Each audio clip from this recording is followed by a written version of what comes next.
Bun, m-am gândit să fac un videoclip în care să vă arăt cum să faceți un shop foarte simplu care vă ajuta să faceți bani în Minecraft. Pentru început, intrați în Minecraft și să se skin-ul meu. Așa, și o să vă trebuiască așa.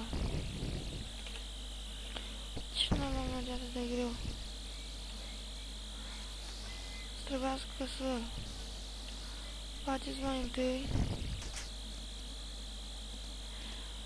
un cuvăr.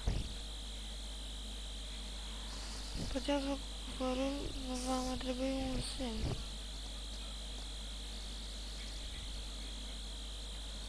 Și să zicem că vom face aici, da? Îl punem aici, da? Ne lăsăm în jos și vom pune acest propagandă, scrieți numele vostru, că noi cheamă Cosmo 0499 și voi scrie, voi vinde o sămânță pe 10 și jos scriem ce avem de vândut. Seeds. Tot asta va merge, vedeți?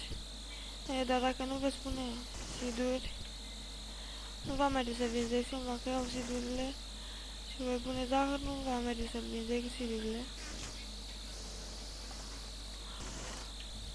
Pentru asta sper că v-am ajutat.